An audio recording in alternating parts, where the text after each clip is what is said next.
And you guys, there you go. No, that's okay. Tracie, do you have the ability to share your screen? I do. I do.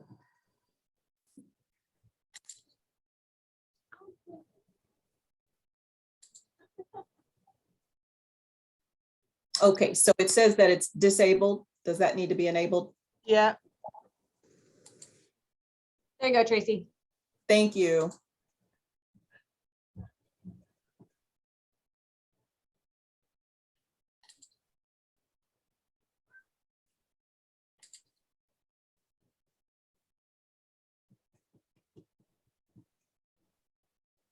Okay, can you see my screen? I can. Okay, so let's go ahead and. So I'll just keep talking until we get to your place. So we want to say welcome to everybody. This is one of the series that is funded by the All In for Kansas Kids Quality Subgrant to be able to provide the community members and early childhood people and child care centers, parents, anybody that has a child with unique needs as they go from early childhood into adulthood, with information about positive behavioral supports, what's available in the community, evidence-based practices across the age span. And we're really excited for this. We're looking at expanding to community partners like Paula, who is going to be one of our partners. Hopefully, we get funded for that as we continue to try to expand evidence-based practices out into the field, right? So can you go back about 2 slides? Yes. Tracie? So you're going to be muted. If you have a question, Tracie, do you want people to pop in with questions or do you want to put them in the chat? Let's just pop in. Okay, so we have the ability, keep it popped in, keep your camera on so that Tracie knows who it is that she's talking to. At the end, if you would like to receive a completion certificate, make sure that you're logged in with your name, et cetera, et cetera, et cetera. It's not specific to any discipline. It's just a certificate of participation. So you can go to the next slide, Tracie. So for this introduction, if you would just write your name and the organization that you're affiliated with in the chat, then we can capture that afterwards and have that information as well as what you hope to learn or gain from today's participation. Right now, our presenter is Tracie. She's our Pre-Employment Transition Services Program Administrator. We're really excited to have her. So could you go to the next slide, Tracie? So I'd really like to be able to welcome Tracie. She came to us through a family that we are familiar with. She was recommended to us. She was also recommended to us by Sean Swindler, who is like my like I was saying earlier, to my my go-to for all issues related to service availability and identification and access in the state of Kansas. Sean is really pretty well versed. And so we had Tracie come to us, and I'm really excited. Tracie is with the it's called Pre-Employment Transition Services, Pre-ETS. Pre-ETS. Pre-ETS. Yes. So every time you see Pre-ETS, it stands for Pre-Employment Transition Services. A lot of times, especially for those of us that work in early childhood, we have kids with identified disabilities. And as they age, access to services changes over time. And currently in the state of Kansas, they're kind of siloed. Our services are. We're really working hard to try to break down those silos. Tracie is one of the individuals that is going to help us break down those silos with her presentation today. And so she's worked with the Rehabilitation Services for a long time. And through that, and I think that's the main umbrella of where this Pre-ETS service is housed. She's responsible for supervising 4 Pre-ETS managers and for planning and implementing and managing the whole Pre-ETS program. So we've got we've got the bullet stops here person on the call today. So we're really excited about that. She worked in Wichita Public Schools for about 10 years. She's got a rich experience in our school system where she worked with primary students and special ed and served as a behavior interventionist for kids 5 to 13 years of age. She has her master's in social work. Tracie, we're going to get you to become a board certified behavior analyst at some point, because I think we need to expand our field to boards, to social workers, because who better to serve the needs of kids than those social workers. So anyway, what's going to happen is Tracie will give us a presentation, and then we can have, if we have time at the end, a group discussion for follow-up questions and suggestions. The other thing is, and I'm not sure if you are able to incorporate this, Tracie, in your presentation, but on the right of your screen, you'll see this thing that says level up. If you see a question in there and that pops up, feel free to respond in the chat, right? Because we'd like to know how you're using some of these or your experiences are with some of these strategies that Tracie is going to talk about. All right, next slide. And so there is going to be a little assessment, which is to improve our training and ensure we're meeting our community needs based on your feedback. And then afterwards, you'll get a little survey, and we strongly encourage you to do that because it provides us data for reporting purposes as well. Next slide. So this is for Tracie. It's presented based on evidence that's currently accepted within the profession. Next slide. And so now I'd like to turn this wonderful presentation. Do you want to talk about this, Tracie, or do you want me to? You can go ahead and talk about this slide. Okay. Started with Pre-ETS. So the overarching theme of our series is on PBS. How many on the call are familiar with PBS? Just do a thumbs up a little bit. Yes, no. So when we talk about PBS, we talk about a pyramid approach to intervention. And so unfortunately, a lot of the kids that have disabilities or behavioral needs or mental health issues, they end up in that red tip at the top of that pyramid. And it's often because they don't have adequate support on the primary level of intervention.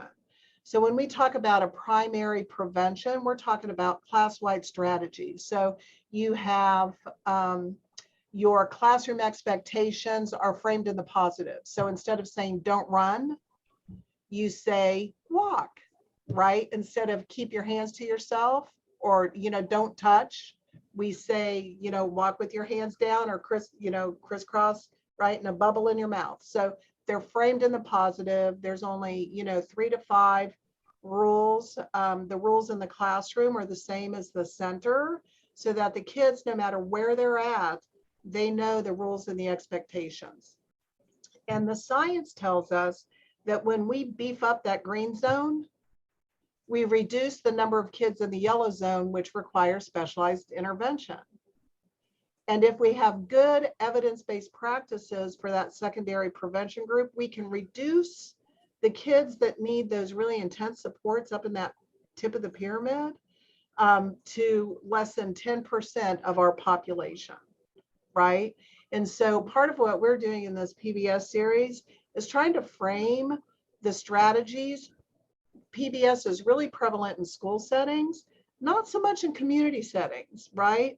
So we're trying to export through this series the idea that we can do the same thing at a community level, right?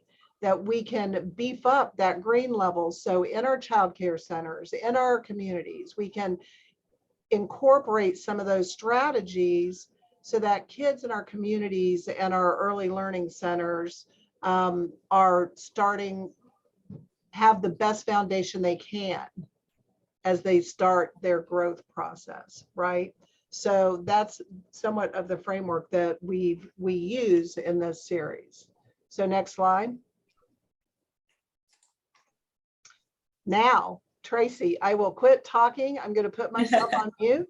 I was just telling somebody the other day that when I was teaching in San Diego before I moved to Kansas, My students got me a t-shirt that said, "Help, I'm talking and I can't stop."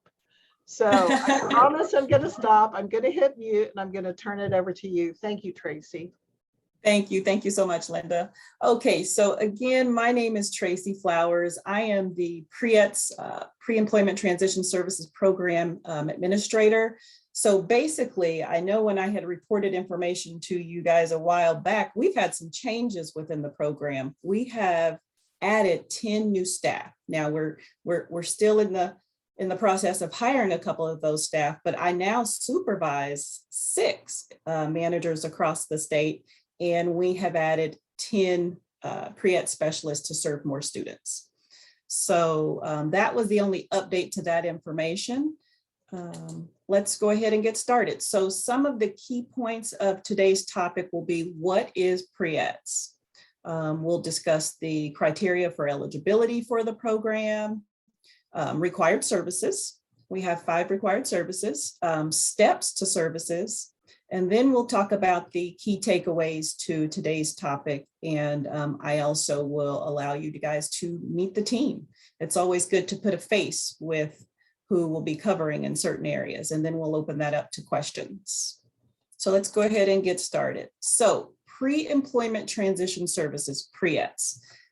Pre-employment transition services were designated to empower youth with disabilities to achieve their highest employment potential. Employment is always the goal.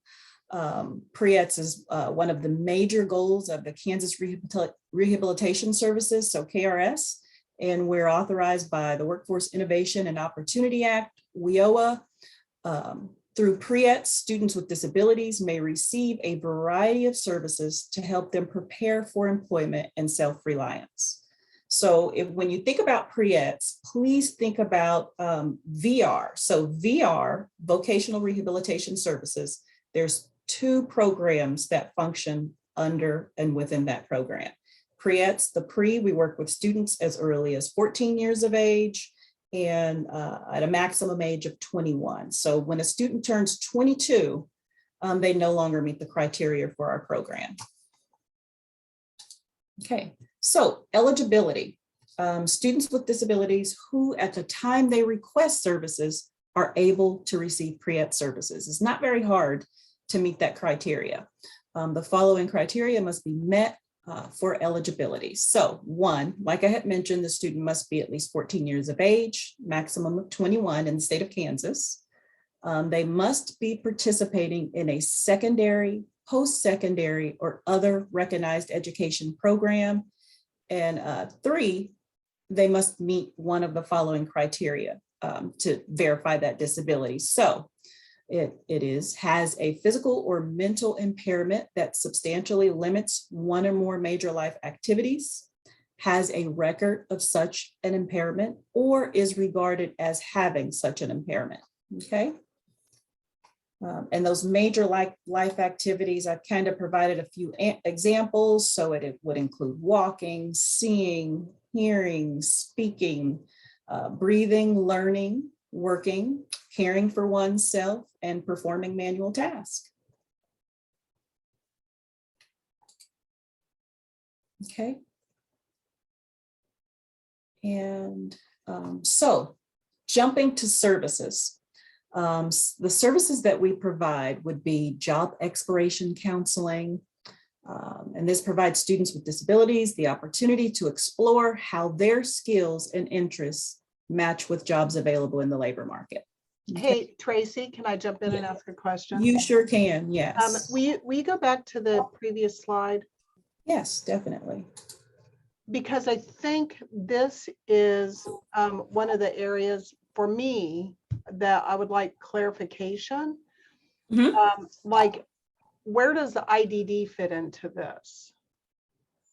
So IDD fits in, we have all of our students that participate in our program have a disability. I mean, that basically, that gets you into our program, whether you have a 504 or some documentation stating that disability you're in. We can get you up for services within 1 day, okay?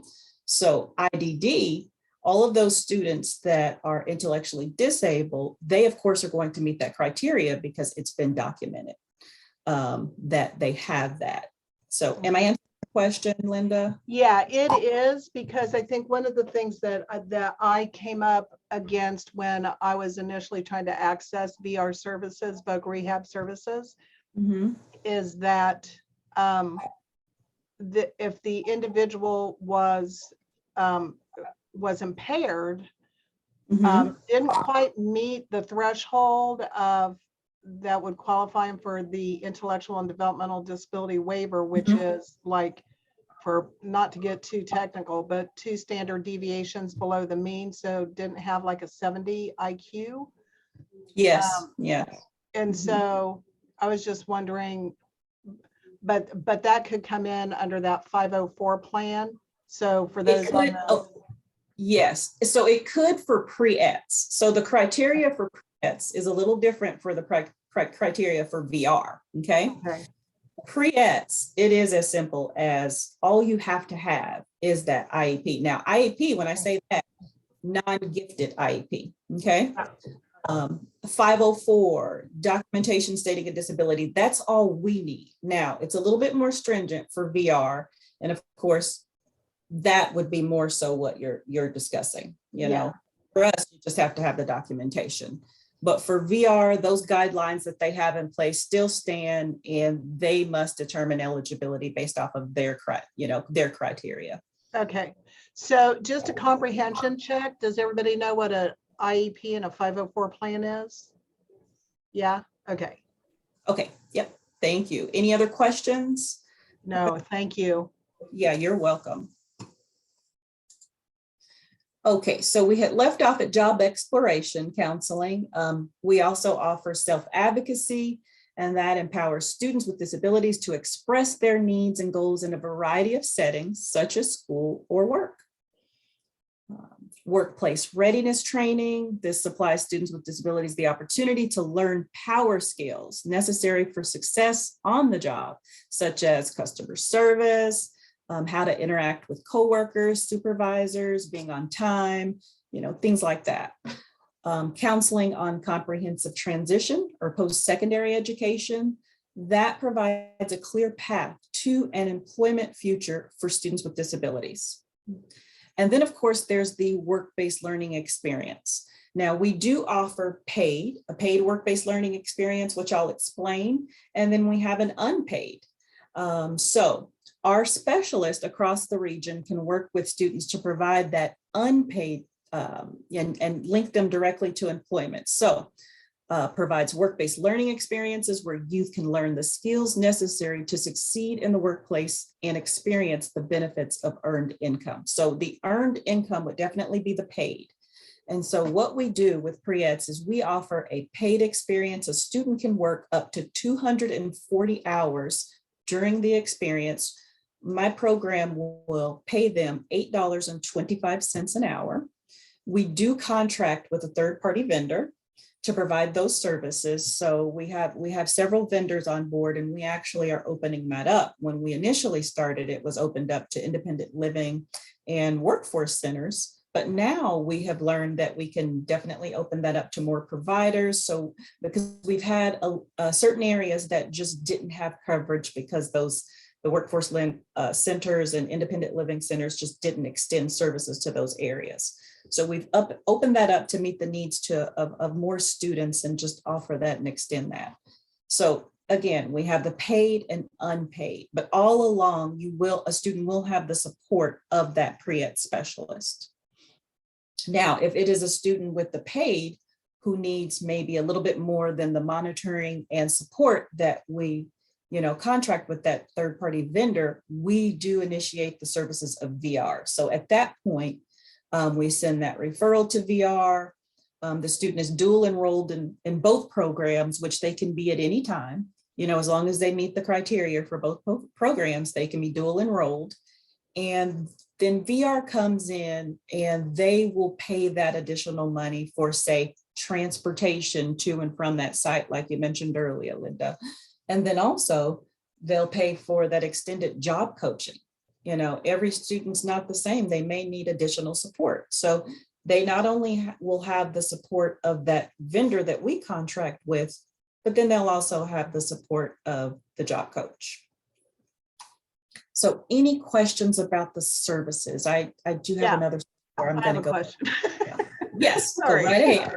So does that job coach go with them to the site? So let's say that Paula contracts with somebody for one of the kids in that KU TPE program to come to Eudora and work. And we've decided that that person might need a little bit extra support than what Paula's staff could provide. Is there a job coach that then would go with this individual to Paula's site? And yes, yes, they definitely would have to be participating in a work-based learning experience, and that job coach would be able to go on site and provide those supportive services. okay. Not the job coach that we extend that to if we've deemed that they need more services, but also the vendor who's providing the monitoring and support services. They're going to be on site as well to give that student. They're going to be there teaching them every step of the way. Now, that job coach and also the vendor providing the monitoring, they're not there 24/7. There's limited hours that we do have hours. It's quite a few hours that we allow them to work with the student. It's up to 240 hours, but it's not that they're there 24/7 with the student. They kind of pick and choose. And of course, when the student needs them, probably more so in the beginning and as they're learning, but they definitely do have that to participate and guide that student along the way. Mm-hmm. Tracie, I actually have a question. My name is Kari, by the way. It's a two-part question. The first of which is how does this program work in conjunction with, or can a person be in the 18 to 21 program and utilize this? Yes. Okay. Yes, definitely. We do have, sorry, go ahead. Didn't mean to cut you off. Go forward. Go ahead. I was just going to say, we have across the state. So what we do is we assign specialists to certain schools. And so that's how, when a referral comes in, we know who this referral is going to go to. So we assign specialists, and all of those 18 to 21 year transition programs, those are still assigned to specialists. And as long as they meet the criteria, they have that, that documentation, they're between the age and they're attending that post-secondary or, institution, then we definitely could work with them. Okay, awesome. And then the second question I had was, I know at one point in time, and it's been a few years, but I know at one point in time when it came, and this might be more on like the true VR. So as far as like within that program itself, but at one point in time, there were some, I would say, benefits as far as if someone found and maintained a job, that would kind of jump them in line as far as things like gaining housing for like our individuals who are maybe out of adolescence, teenage years, but are still young adults. Is that still the case? And does this program kind of map them onto that? Or how familiar are you with that? Well, that would definitely be a VR question. That's not associated with pre-ETS, but, I think, it may be beneficial for me at some point to include maybe a VR manager on a call so they could answer a lot of those questions that you may have. But what Pre-ETS does is we actually get them prepared. But we of course, it's definitely the pre. We're preparing them for that job. We're giving them the experience. So VR's focus is definitely getting them the job. Let's have a goal. What would you like to do? And let's get you the job. So a lot of questions that you have, I will be able to follow up with that particular question. That would be a good one to probably go ahead and add to the chat. Mm-hmm. And then that way I can provide that follow-up. Awesome. Thank you so much. You're welcome. Any other questions surrounding services? Okay. So to provide you with a little more in-depth look, let's go ahead and look at job expiration counseling and just kind of talk about, now this is not limited to what we do. This is just a few examples. And you'll find these examples. I don't know if you guys have shared the flyer with everyone as of yet, but these examples are also on the back of that flyer, okay? Tracie, I will share that after your presentation. After? Okay, thank you, Kayla. So job expiration counseling, we administer vocational interest inventories, review the labor market information, explain jobs, careers in the community, connect the student to other resources in the community. Those are some of the things we do. Self-advocacy, we help those students learn their rights and responsibilities under the Individuals with Disabilities Education Act and Section 504 of the Rehabilitation Act. We help them identify self-advocacy skills and why they are important, help the student build their own advocacy skills. We connect the students to other resources in the community and then help students learn to request accommodations or services and supports. You know, what we're finding is a lot of students, you know, they just haven't quite learned how to do that. And that's especially important when they're going to be either employed during our program or if they're thinking about employment after. And it doesn't necessarily have to be tied to employment. It could be just moving forward, you know, being able to, you know, self-advocate for themselves with whatever situation they encounter in life.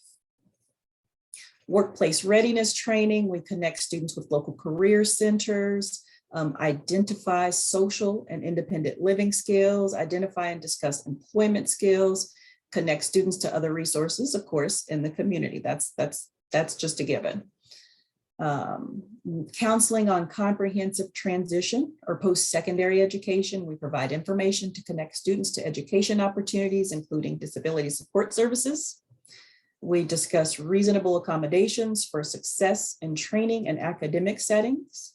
We educate and inform students about post-secondary training programs and connect students, of course, to other resources. With that work-based learning experience, we can facilitate job shadowing or mock interviews, connect students to career track and or work-based learning programs, identify local businesses for work-based learning experience programs, and then facilitate volunteer and internship opportunities in the community. So like I said, it's not limited to these bullet points, but we definitely have so much more that we do to prepare them for that next step. Any questions? Okay. Is there like, do you have a set curriculum that you use through that We process? do. Okay. We do actually have a set curriculum, but it's not limited to the one. So we offer, you know, Soaring to New Heights. I don't know if you guys have heard of that. That was something that had stemmed a while back through education and voc rehab. That was something that was put together. But what we're learning is a lot of the curriculum from Soaring. Some of our students that are cognitively higher, you know, they need a little bit more. So we've adopted several different, and we're still open. I had just met on a call yesterday. We're going to be adding curriculum to what we offer. So no, we are not limited to one, but Soaring to New Heights is one of the ones that we do definitely have on board. I have a couple that I've been involved with. One of them comes through KU, through the Beach Center, I think it is.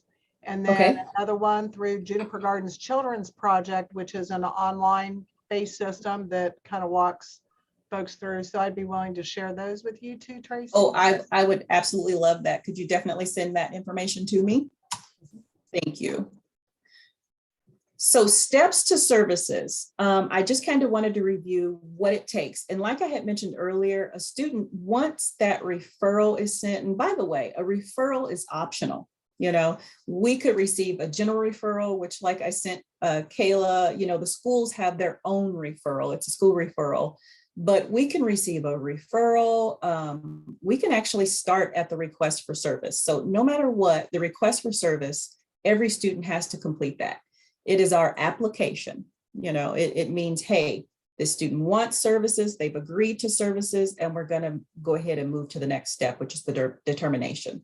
So with that referral or request, whichever we start, the referrals or requests for services can be mailed, they can be faxed, emailed, they must be encrypted if they are emailed to protect confidentiality. They can be delivered in person because there are a lot of meetings. You know, we get the referral, we're invited, and then of course we start at that request for services. at that point. But there are a multitude of ways that we can, begin, anybody can make that referral. It could be someone in the schools, it could be someone like yourselves, it could be a neighbor. Anybody can make the referral. It doesn't quite mean that the student wants services or wants to initiate services. It just means, hey, this is a student that I feel would benefit from those services. And then once we receive that referral, we'll reach out to the family. Step 2 would be determination. So we would then at this point verify that the student meet the criteria to participate in services. So that would be, like I mentioned before, the student's IEP, and the IEP should be based on disability, and therefore this criteria does not include IEPs for the students in the gifted program, unless they have a disability, okay? The 504 plan, it could be medical records documenting the disability, and then of course, verification of eligibility of supplemental security income. So SSI or Social Security Disability Insurance, SSDI, based on the student's disability, okay? So that would be step 2, is to determine the student eligible. And then once they've been determined eligible, we then set up a time to meet, unless it's all done, because like I said, all of this can be done in one day, one meeting. We can deem them eligible and, create that plan. So with the plan, the Pre-ETS transition specialist will work with the student and parent or guardian, if appropriate, to develop the Pre-ETS plan. The plan identifies the services to be provided, and participation responsibilities and expectations. So all of that is outlined, but with that plan, it's not a plan where we just go ahead and decide, well, we want this student to be involved in all services, because maybe that's what whoever sent the referral, that's what they've checked off, is they want them to. It's informed choice. So it's what, after we provided that outline of what services are, the student, we do appreciate the feedback. We then base it based off of what the student wants. So that's what will be added to the plan. As far as that paid work-based learning, there is certain criteria that they have to meet to participate in that. There's age requirements and so forth. But in order to add the paid work-based learning experience on their plan, they have to meet the criteria. But if not, we can just add a non-paid, and that specialist can work with them. And, like I had mentioned, they can facilitate that job shadowing and various things to be able to work with that student. And then last but not least, once we've gotten signatures and we've signed off, we are able to go ahead and get started providing any of those 5 services that are on the plan. So, like I said, it's not a tedious process, and our forms are very short and simple. I know a lot of times forms can be, you have to set aside time to really complete those forms, but with Pre-ETS, from the beginning, we wanted to make this simple for everybody. It sounds like our application process that's like 42 pages long. Oh, so it's extremely long. Yeah, I know the Voc Rehab application, that's a little bit longer, but that's one of the things that we kept in mind when we created this program is let's keep it simple, let's just keep it simple and make it easy for everyone. So any questions about the steps? Okay.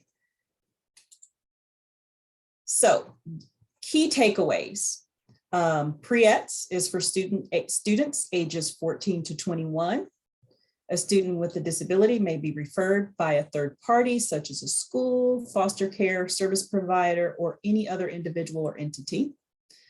Services can be initiated within 1 day. If the student agrees to services.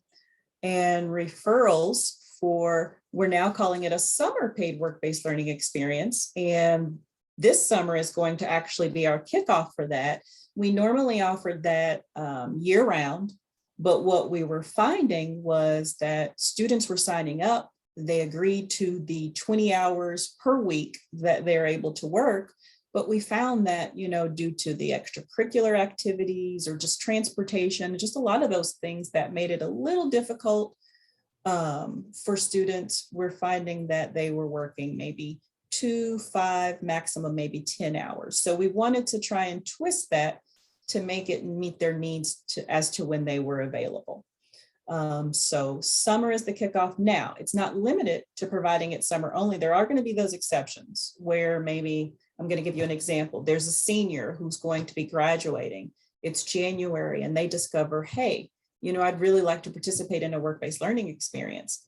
They're not going on to any type of recognized education program after school. So this would probably be their only time for us to provide that service. So those are the exceptions that we're willing to make, and there are other exceptions, but for the most part, most students will enroll and participate during the summer months.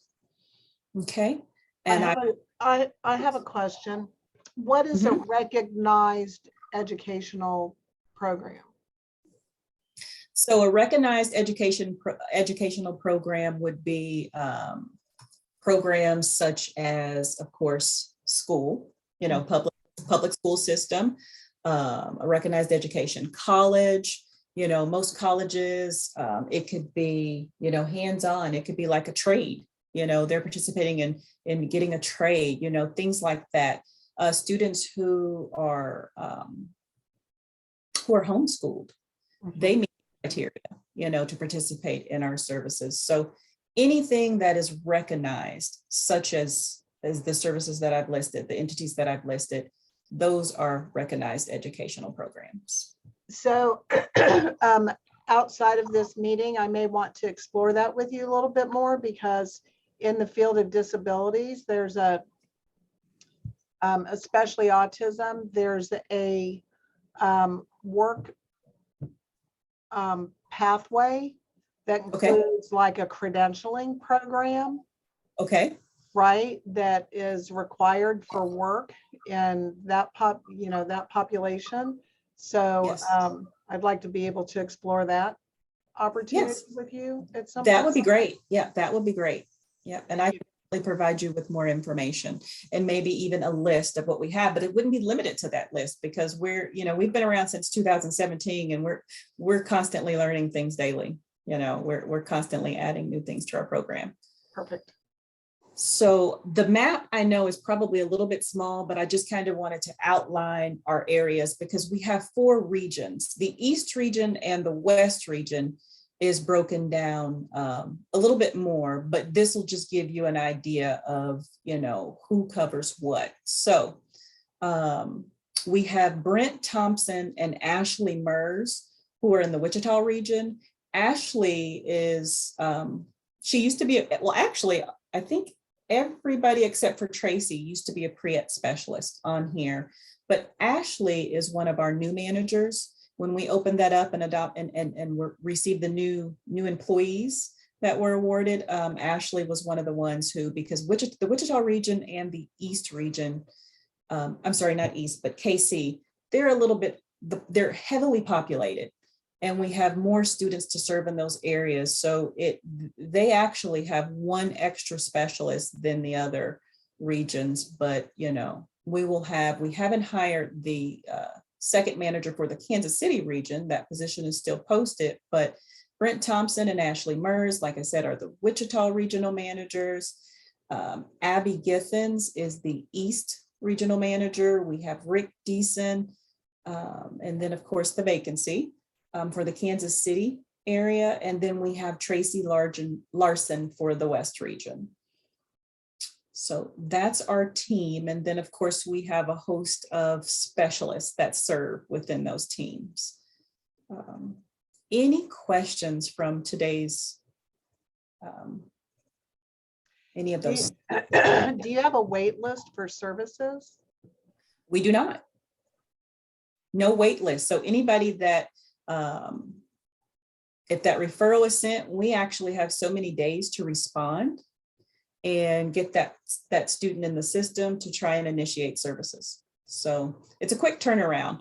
Our goal is to get them in services as soon as we can. And like I said, if they apply and they agree to meet within a week, we can do everything that day and be on that road to services. And if we have somebody that we would like, could you go back to the process slide? Yes.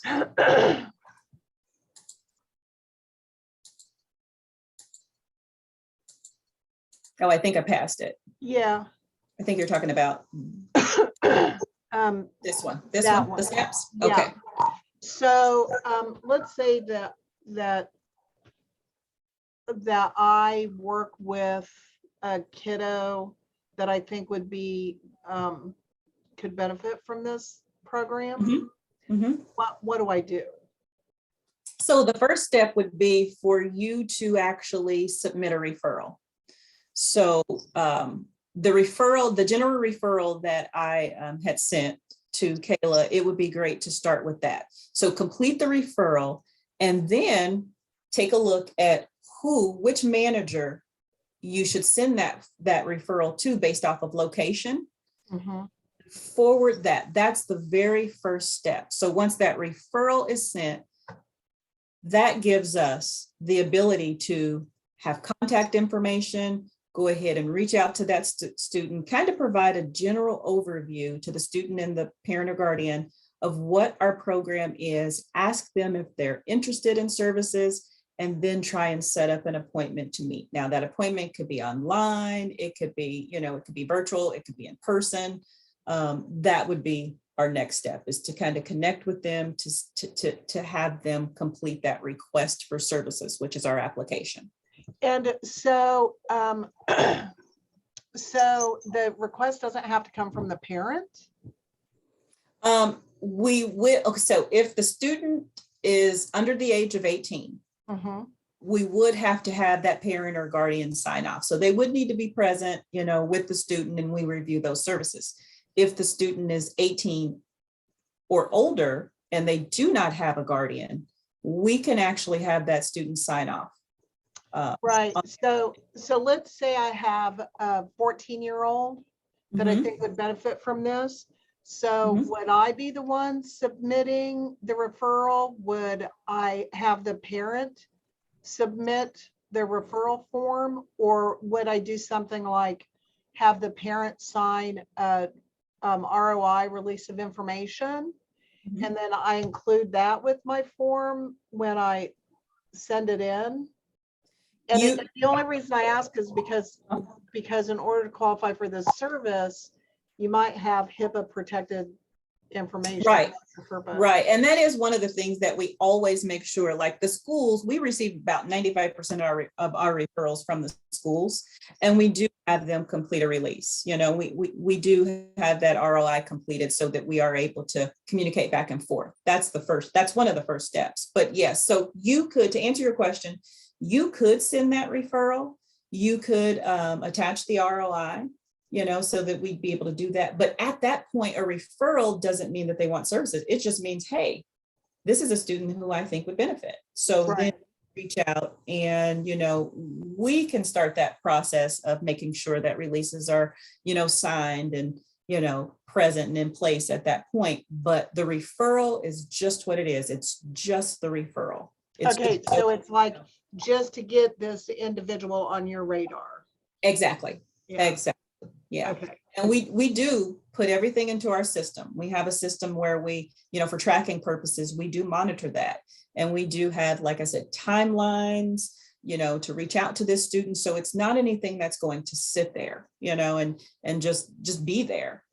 No, we follow up right away, and most of the time it's the day that we receive the referral, we follow up. So could. I like that day of the referral, because often what happens, you go into a queue somewhere.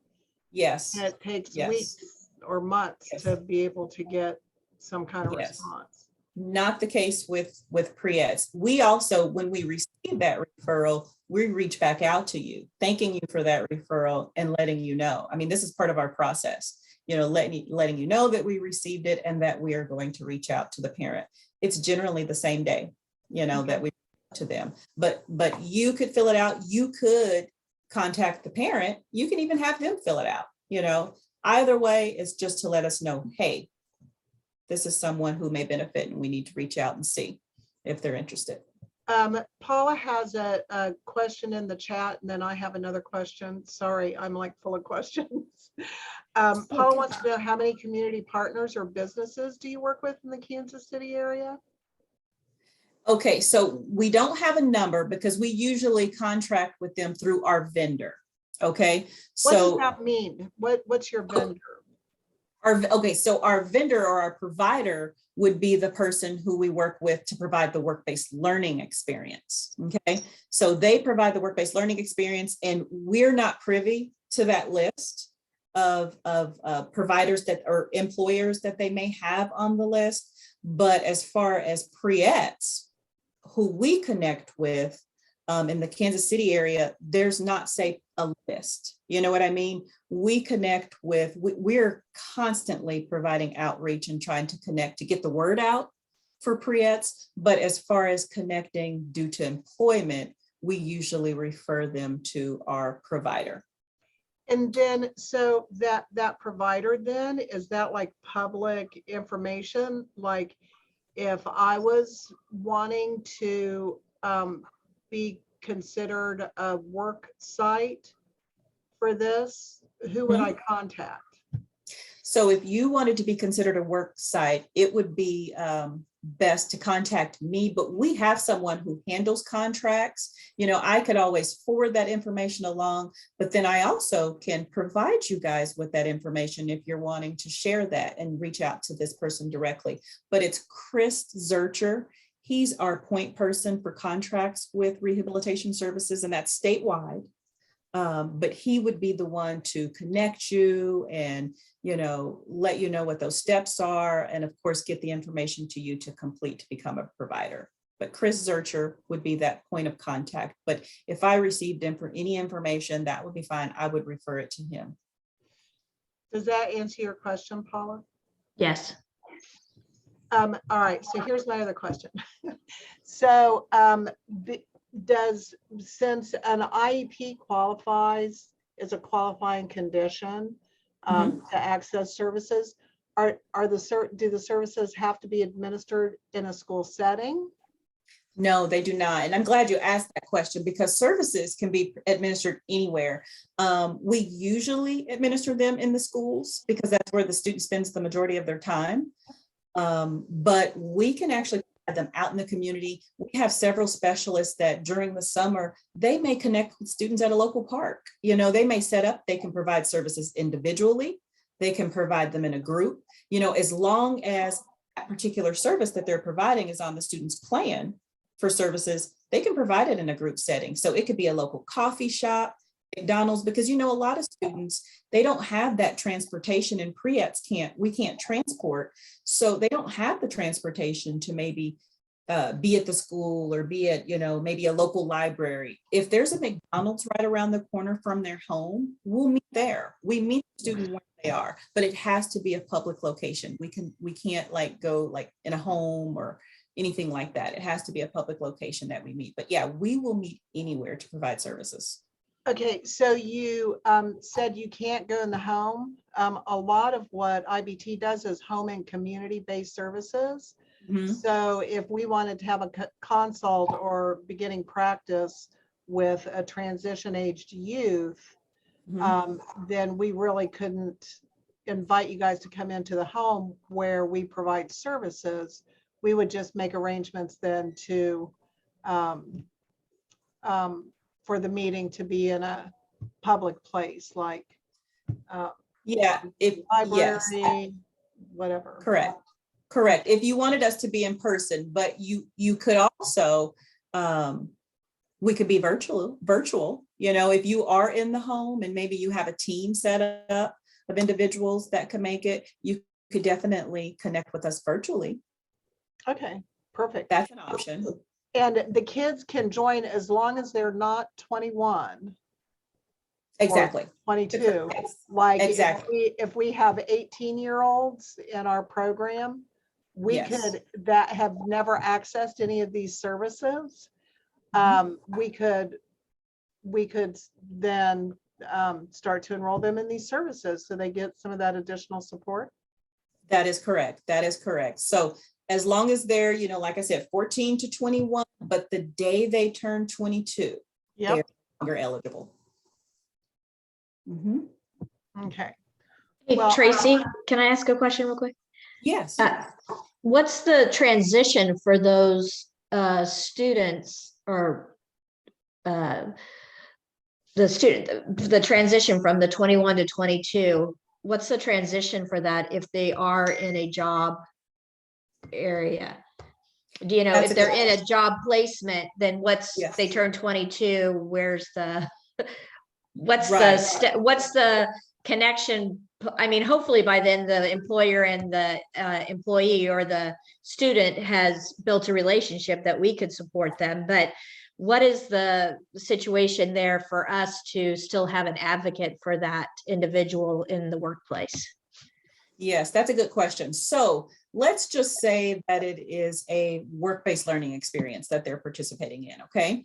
And that student, they're working, things are going well. Maybe they've only reached, say 150 of the 240 hours that we allot. At that point, if they're turning 22, they will no longer meet the criteria for our program, but it's not like we just cut it off. We will have planned for this well in advance, so the employer would know that as far as the WBL, they would no longer meet the criteria. So services for the WBL would have to end. But a lot of employers, once they're invested and they see what this, student is capable of, a lot of them are offered a job, and this is a permanent job that they're offered. So with that being said, when we create a plan for a student, one of the questions on that plan is, would you like to be referred to VR? And, they could say yes, they could say no, and we update that plan yearly. It has to be updated yearly. So at any point, maybe say the first year they're not interested, but then they see the benefits. Maybe they're getting to graduation and realize, hey, it might be good to transition into VR, if I meet that criteria. So we always ask them if that's something they're interested in. They can elect to participate in both programs, while they're with Pre-ETS, but the transition is hopefully that we have that continuum of services and that the student agrees to participate with VR after they no longer meet our criteria. So VR can really set them up with that ideal job and then be there to provide those skills, and the supports necessary to make sure that they are stable with employment. Or school. It could be that they're attending college. Either or, we want to make sure, if they agree, that VR is definitely present. And then, of course, as far as that step, we just we have a referral, a VR referral, and we just complete that and we get that sent to the VR counselor that's within that area. Okay, and then previously you had said that Pre-ETS pays, if it's a paid work placement, that you all pay $8 and something. Is that right?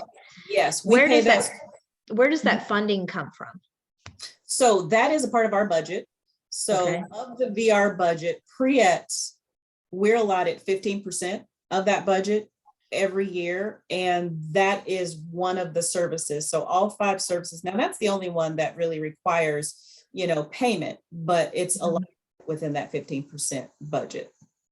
Okay. And then is your budget, is it grant funded or is it state provided? Or it's state provided. Okay. All right. So the funds will still be there. So you could transition if you're with a workplace and you can continue that from the time Exactly. the person's 16 to 21 and further. Then what about the difference if you wanted, so say that you had, it worked out and you found a placement that works well for the employer and the employee,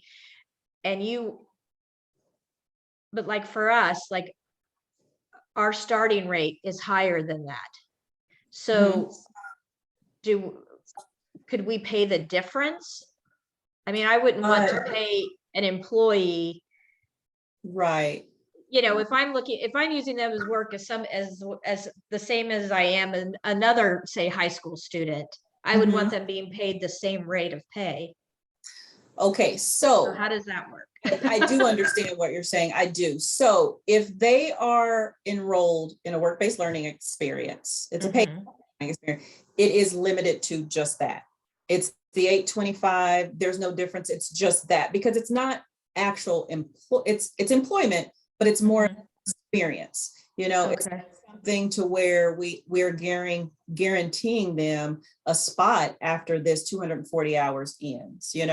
It's, trying to talk to them and say, hey, it is up to the employer if they would like to hire you permanently, but it's an experience and it has to be just that. So it wouldn't be able to be kind of tacked on and you guys would be able to pay the difference to meet them participating. Now, I will tell you this. Now, let's just say that a person, a student is employed, and this is a job that, it's a permanent job. They've been hired, and you guys are, I know you mentioned that you guys are paying them. So help me understand this. Do you guys pay them out of your budget, or is this something where the employer is paying them a certain amount? I mean, how does that work?